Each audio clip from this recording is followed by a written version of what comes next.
Welcome back, students. This is the second video for the same chapter, resource and development. This is the second video for the second topic. In the first video we have already covered the first topic of this chapter. The second topic is the type of resources. In your NCERT book there are the 4 type of resources as given. First is on the basis of origin, second is on the basis of exhaustibility, third is on the basis of ownership, fourth is on the basis of status of development. One by one we will go through this. First is on the basis of origin, that is biotic and abiotic. In biotic, resources are the resources that obtained from the biosphere and that have life.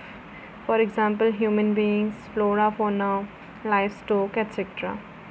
In abiotic, resources are the resources that are composed of non-living things. For example, rocks, metals, water, land, all are the part of the non-living. Now here I have given some examples in this slide also. This living things like plant, animal, they are the part of the biotic resources, and these non-living like water, soil and air are the part of the abiotic resources. Next is on the basis of exhaustibility, that is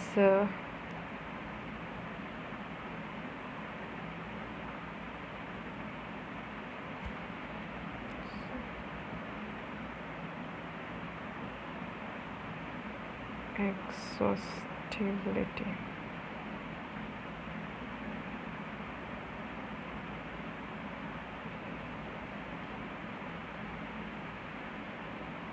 Exhaustibility, that is renewable and non-renewable resources. Renewable resources are the resources which can be renewed or reproduced by the physical, chemical and mechanical process. For example, wind energy, wildlife, water, forest, etc.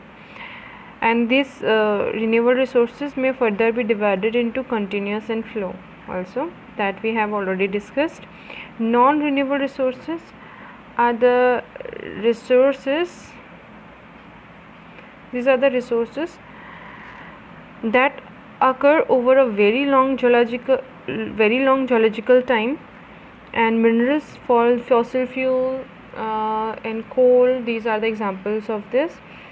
And these it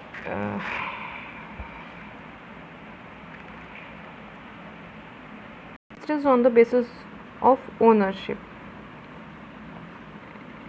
In this this will be classified into 4 categories. Individual resources, for example, if you have a car, so your car will be the individual resource.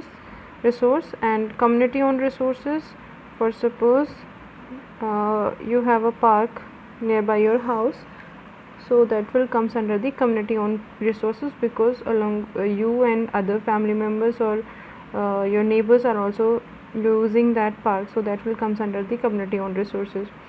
National resources are the resources that comes under the political boundary of a nation. And if we will talk about in water body, in any water area, so suppose this is in India, so up to 12 nautical mile, this will comes under the Indian as a national resources. And this 12 nautical mile can also, if you will convert this into the kilometer, then it will be 22.2 kilometer. In this way, if you will see this individual and community owned, they both are the part of the national resources. They are also comes under the national resources. Then next is international resources. International resources, there are international institutions to regulate these resources.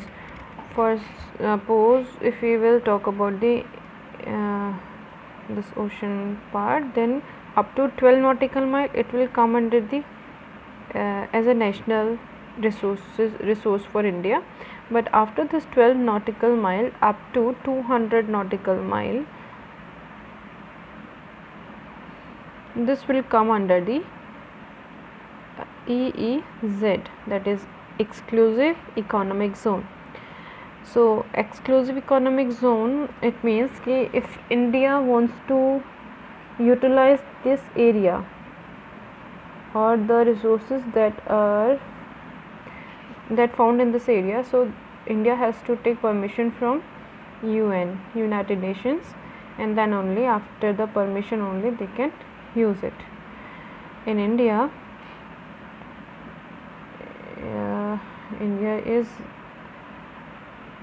India got the right to mine manganese nodule from Indian Ocean. That comes under the EEZ, that is exclusive economic zone. It means India has taken the permission from UN, United Nations, and that's why India is utilizing these manganese nodules from this area. After this I have written in detail.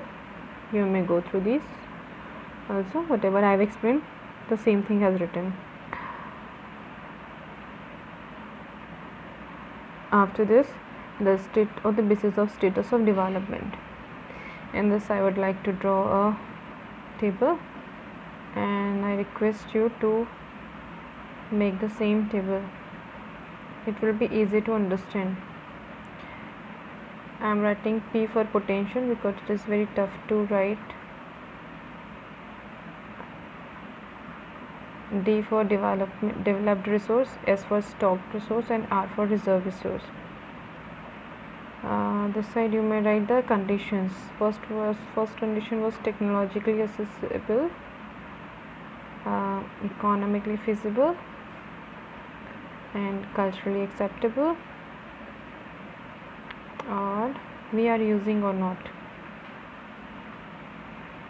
So potential resources, it means that a region has the potential, but due to the technology or maybe due to these three conditions, any one from them, we are not utilizing them. Maybe if for suppose technology we have, but economic wise the area is weak, so they cannot afford it, so and culturally also acceptable, then also in this case also we cannot use this resource.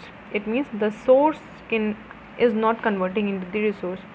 Here in the developed resources, it means we have the technology, we have the economically feasibility also, and the culturally acceptable. This resource are, the people of the area are ready to convert the sources into the resource, so that's why we are using it. So these are comes under the developed resource.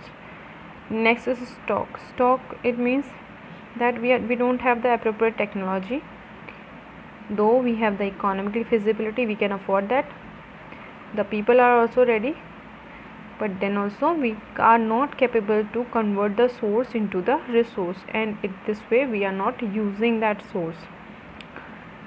For example, Earth has 71% of water.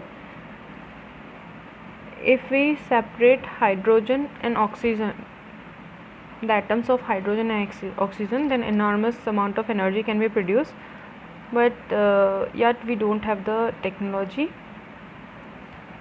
to separate hydrogen or oxygen from the water, so that's why still we are not using it. So whenever we will have the technology, then this source can be converted into the developed resource. Next is reserve resources.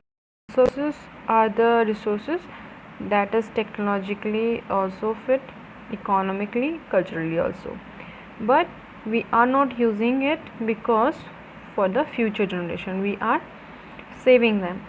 So in this case, if we will see this table, then here only this developed resources are used, we are using these resources only, and these three other resources we are not using it.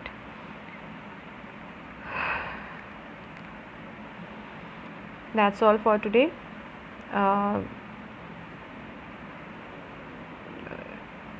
Here I have one homework for you. You have to find 5 resources and you have to categorize them according to the types of resources. For example, I am using this mobile phone. This is on the basis of origin, it is a abiotic resource. On the basis of ownership, it is individual, and on the basis of status of development, it is a developed resource. So in the same way, you also have to find out 5 resources and categorize them accordingly. Till then, do very good care of yourself. Thank you.